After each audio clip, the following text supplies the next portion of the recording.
Oui, en fait, ceci est seulement la deuxième version. La première version a été que Kadhafi avait déjà réprimé dans le sang. Et c'est un bobard qui a été lancé par Al Jazeera, à savoir que Kadhafi, avec son aviation, bombardait les manifestants civils à Tripoli. Donc c'est ça qui a été lancé par Al Jazeera.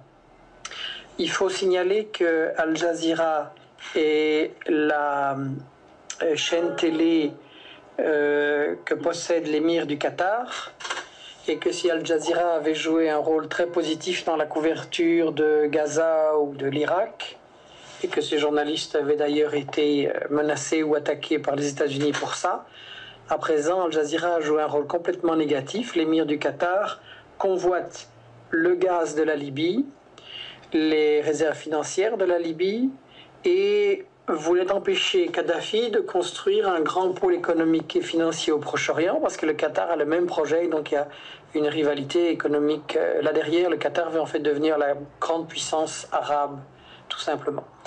Donc Al Jazeera est une télé qui malheureusement s'est alignée sur l'OTAN et qui a joué comme CNN ou comme TF1 le rôle de la propagande de guerre. Et donc on nous a dit dans un premier temps Kadhafi a bombardé, mais on ne pouvait en montrer aucune image, et pour cause, il ne s'était rien passé, les satellites russes démontaient. Par la suite, les commissions d'enquête internationale, d'Amnesty, Human Rights Watch, etc., pourtant pas du tout des partisans de Kadhafi, ont dit qu'il ne s'était rien passé de ce genre. Et donc, on a vu une deuxième version arriver, c'est que Kadhafi pourrait déclencher un bain de sang. Et évidemment, là, c'est du n'importe quoi, parce que vous pouvez arriver plus ou moins à prouver que vous n'avez pas fait un bain de sang, mais comment voulez-vous prouver que vous n'allez pas le faire? Donc, on est dans la mauvaise foi, et on est dans quelque chose qui renverse le système de la preuve. Quand vous allez au tribunal, si on vous accuse d'un crime, ben, c'est l'accusateur qui doit prouver que vous êtes dangereux, que vous faites ce crime. C'est pas vous qui devez prouver que vous n'allez rien faire. C'est aberrant. Donc, on était clairement dans ce que j'ai toujours appelé la diabolisation et la propagande de guerre, pour cacher le fait qu'on avait décidé d'attaquer Kadhafi, absolument pas pour protéger les civils, mais pour voler les richesses de la Libye.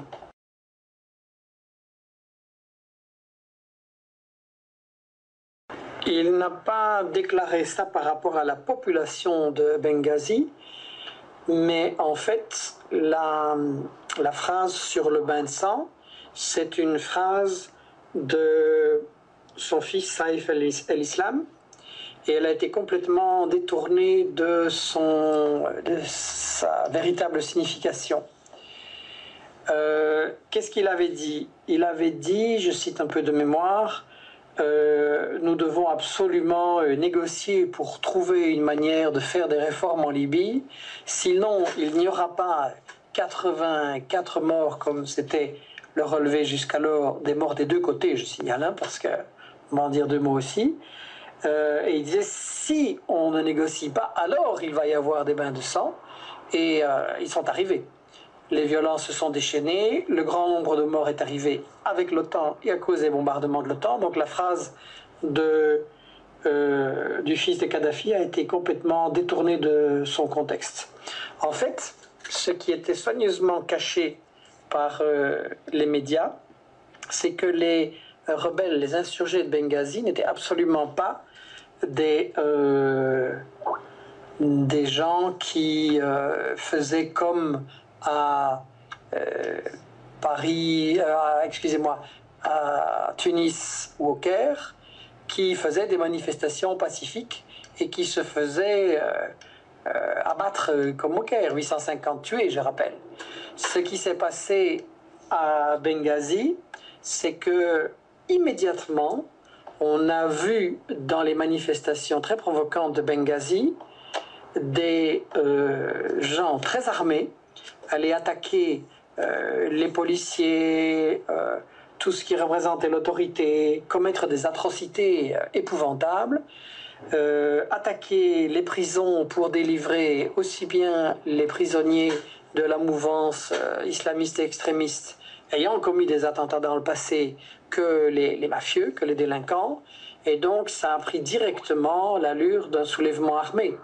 Vous avez un livre là qui vient de sortir à Paris où est interviewé Jean Guisnel, qui était donc l'ancien responsable des services secrets français.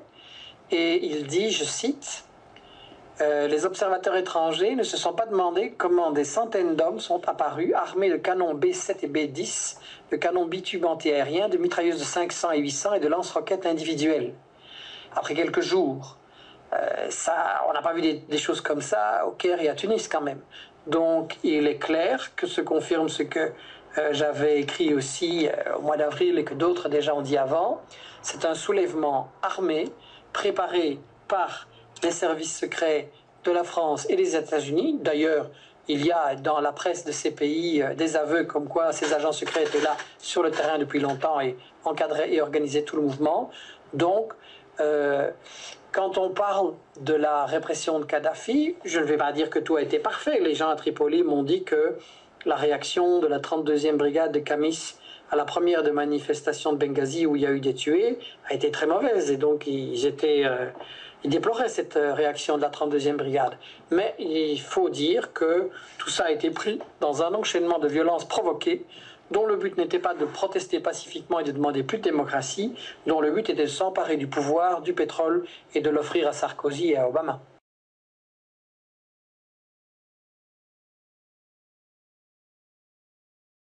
Exactement, exactement. C'est ce que nous avions écrit depuis le début. C'est qu'en Libye, l'OTAN a fait une alliance avec Al-Qaïda, avec la section libyenne d'Al-Qaïda. D'ailleurs, dans le livre Libye, OTAN et médias mensonges, qui sort cette semaine, je cite toute une série d'extraits de la CIA, des diplomates américains diffusés par Wikileaks, de différentes sources officielles des États-Unis.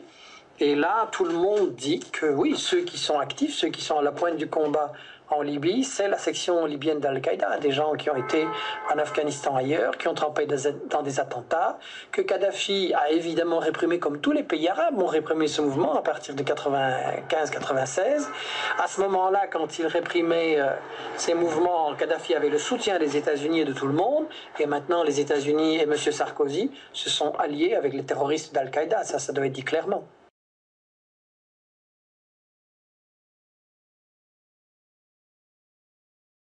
Oui, il a tout à fait raison. Il est clair qu'il y a eu une révolte des peuples arabes qui était tout à fait légitime face à des régimes dictatoriaux corrompus et qui volaient les ressources de leur peuple et qui les condamnaient à la misère.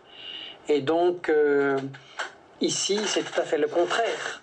Parce que, on peut dire du mal de Kadhafi, on peut estimer que c'était quelqu'un avec un régime très autoritaire, et il y avait pas mal de problèmes de démocratie en Libye, d'accord. On peut dire aussi que c'était un régime avec beaucoup de corruption et de tiraillements entre les tribus, entre les fractions dans l'appareil du pouvoir, d'accord, comme dans d'autres pays à mon avis d'ailleurs. Mais une chose qui est très claire, qui ressort de tous ceux qui ont connu le pays, et qui ressort de tous les entretiens que j'ai eus lorsque je suis allé là-bas, Kadhafi redistribuait l'argent du pétrole pour donner aux Libyens un niveau de vie qui est de loin le plus élevé, enfin qui était, maintenant il va falloir parler au passé, le plus élevé de toute l'Afrique. À savoir, les gens, ils avaient des maisons, des logements gratuits, ils avaient tous une voiture, ils avaient l'eau gratuite, le pain et les choses de première nécessité, ça coûtait quasi rien, il y avait l'éducation et les soins de santé gratuits, même quand vous alliez à l'étranger pour vous faire soigner, c'était remboursé. Donc une très grande différence comparée avec la misère des Tunisiens, des Égyptiens et le pillage par leurs dirigeants. Donc là, c'est très clair qu'on a caché le fait que c'était une guerre économique pour voler la Libye et ses ressources. Et évidemment que maintenant que les Occidentaux ont pris le contrôle du pays, il est évident que ça va être au détriment, les Libyens vont se retrouver complètement spoliés.